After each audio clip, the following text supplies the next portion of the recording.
It was like a Matrix move, man. He did a little flip like over an orb, and the orb hit me in the face. Yep, that happened to me.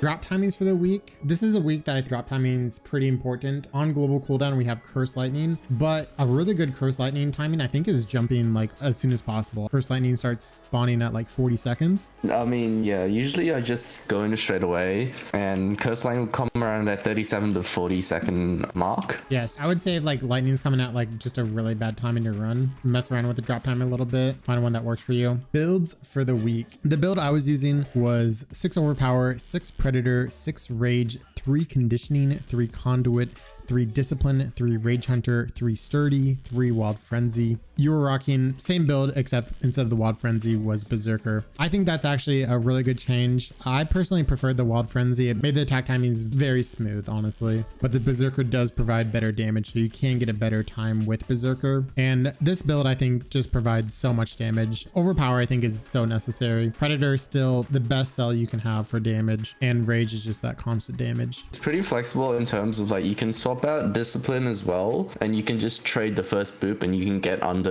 half health. It's exactly what Derp did. Trade boop on that first one to get yourself underneath the half HP to activate Rage. The strategy to trade on the first boop, I found really hard. I actually had a better time just not trading at all than actually intentionally trading. And then if you are just looking to do like a sub 3, multiple builds you can rock with Iceborne. I actually personally recommend Iceborne Toughness build, which should allow you to just straight tank the Cursed Lightning. Lanterns for the week, I think it's an obvious choice with Pengar once again. Getting that early Frost proc, the amount of damage it deals.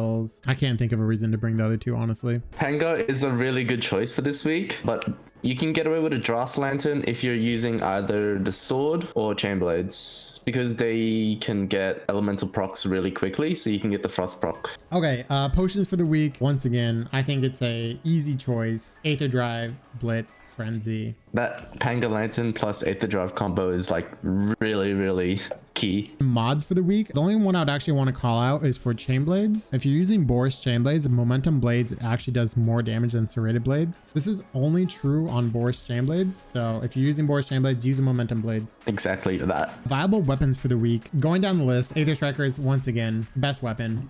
Until we get a meta change, they're always going to be viable. Hammer, I think, is definitely viable. I think you can definitely get some really good damage off on the overpower states. Be careful if you're doing Hammer's Evasive Blast, because it's still highly inconsistent with the range. Innate Pred. Sword, definitely really viable. Really good use of the overpower states. Counterattacks, very strong. Chainblade, once again, also very viable. With Momentum Blades, Boris, you get some really good damage off. Also very easy to interrupt with and really stick on Embermane this week with Chainblades.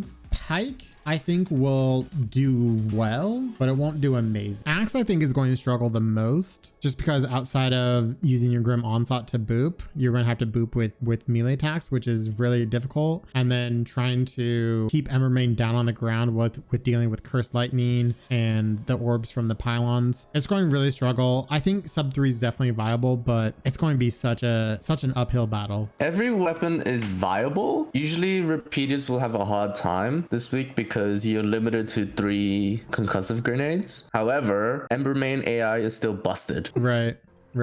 Mistakes in your run or improvements you're looking to make. In my run, biggest mistake, getting hit by Cursed Lightning. I lost Predator for a good portion of the fight, but luckily I had Sturdy, so it didn't like knock me down or anything like that, and I was able to keep on punching Embermane. So it's not a huge loss, but that would definitely be the one mistake I would really like to improve. In my run, I pretty much again lost Pred near the end of the run, so that kind of sucked. But I mean, what can you do when the orbs just go right below Embermane's body? Yeah, those orbs can sneak through, dude. Okay, strategy inside the arena. This week, the strategy is pretty simple, honestly. The main strategy is don't chase Embermane, let him him come to you and land boops without trading. To not trade on boops, the quickest tip I can give you is to walk forward while he's coming towards you. Yes. The mechanics behind his boop. Thing that is damaging you is an attack that he does at the very end of his animation. If you hit him before he's able to do that animation, you won't trade boop. It's not that you won't trade boop, you're less likely to trade the boop. Right. When he's doing his U-turn, that's when he chooses his target.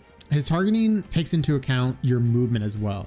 So what you actually want to be doing is you want to be slowly walking away from him after he's done his U-turn, turn around and walk towards him. I agree. Another thing to note for strategy is that Cursed Lightning only strikes 2 times. So the first and third strike are the ones that deal damage. The second strike does not do damage. You can literally get hit by the first and third strike. As long as you pot in between, you should not die.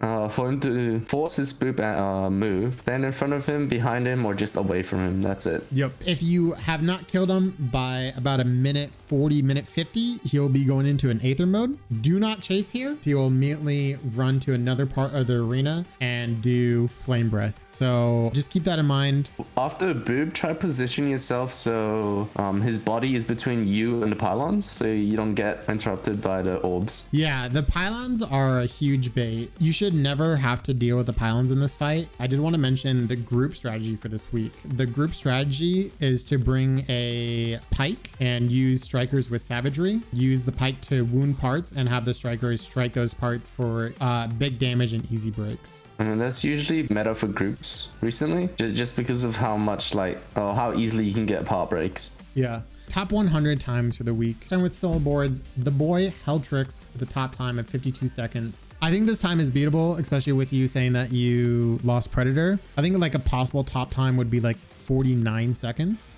Sub 50 is definitely possible. I'm seeing a 48 if you guys are bothered to do a really good flawless run, which is difficult to pull off, hence like using a lot of your time. Yeah, I think it's going to be very, very time consuming. You're going to lose a lot of pots, probably most of your sanity as well. So realistically, I don't think that's going to happen. I think maybe like a 51. Either a faster 52 or just a 51. Top 5 right now is Gatekept by me with 58 seconds. I think this is going to go down to, I would say like maybe like 55. I think it's going to be a 54 or 53. I'm going to stick with 55 though. I think I'm going to stick with 55. Top 100 is 208 currently. I wanted to say between like 140, 150 beginning of this week. I think it's definitely leaning more towards 140 though. I think sub 140. I reckon, yeah, I was going to say like 143 something. Yeah.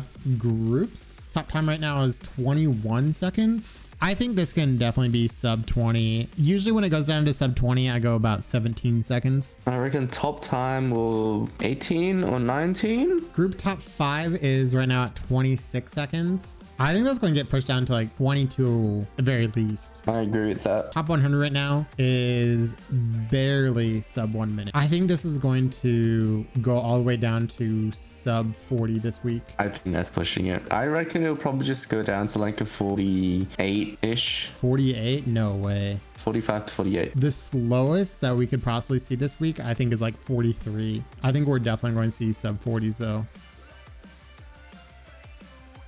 Hey guys, I just want to thank everybody for helping me grow my YouTube channel. I actually became a Dauntless partner this weekend. So thank you guys so much for subscribing, watching my videos, really give me all the love and support that you guys give me. So thank you so much. This was a big goal of mine and I'm so happy that we accomplished it. Thank you guys so much. Hope you guys liked the video and I'll see you guys next week.